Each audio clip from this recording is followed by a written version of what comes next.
Sangat menyedihkan kalau kita membaca perkembangan dari Sudan.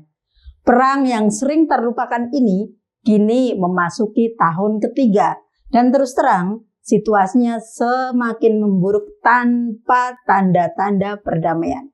Berikut ringkasan situasi terkini yang perlu kita ketahui.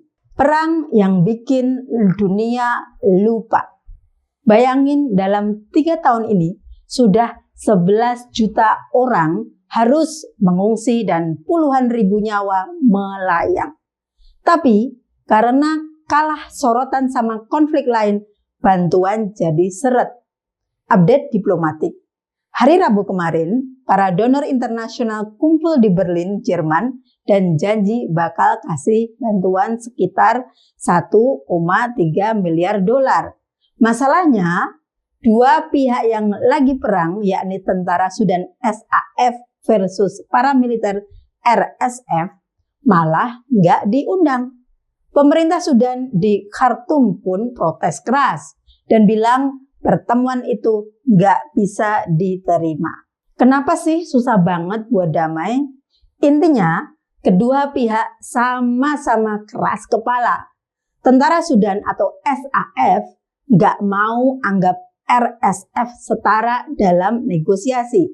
Mereka maunya RSF mundur lalu dari wilayah yang mereka kuasai sebelum ada omongan gencatan senjata. Sementara pihak RSF terus dapat sokongan alat perang yang makin canggih. Sekarang perangnya sudah pakai drone dan seringnya asal tembak bahkan kena warga sipil. Krisis kemanusiaan terparah zaman sekarang. Kanselir Jerman Friedrich Merz sampai bilang kalau ini adalah krisis kemanusiaan terbesar di masa kita sekarang. Tapi jarang banget masuk berita. Kelaparan, hampir setengah penduduk Sudan kekurangan pangan akut. Di Chad saja sudah ada 1 juta pengungsi yang lari ke sana. Pangan jadi senjata. Tragisnya, kedua pihak pakai taktik blokade makanan buat maksa lawan menyerah. Akibatnya, dapur umum banyak yang tutup atau cuma bisa kasih makan warga sekali sehari. Relawan jadi target. Bukannya dilindungi, agen bantuan malah diserang dan barangnya dijarah buat jatah tentara. Siapa di balik semua ini? Negosiasi yang dimediasi Amerika Serikat, Saudi, Mesir, dan Uni Emirat Arab atau Grup Quad terus-terusan mentok. Banyak pengamat menyentil peran Uni Emirat Arab atau UEA yang dituduh mendukung RSF demi kepentingan pengaruh mereka di Afrika.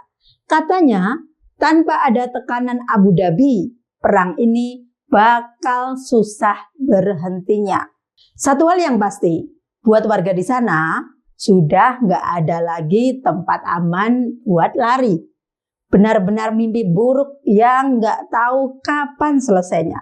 Semoga makin banyak orang yang aware sama isu Sudan ini ya. Semua berita dan informasi terkini yang kami berikan tidak pernah berasal dari sumber kami sendiri. Kami selalu mengambil dari sumber media berita internasional yang terpercaya. Dan kami selalu menyertakan screenshot sumber berita tersebut di awal video. Untuk berita internasional terkini dan lebih mendalam, silakan berlangganan dan subscribe channel di bawah ini. Terima kasih.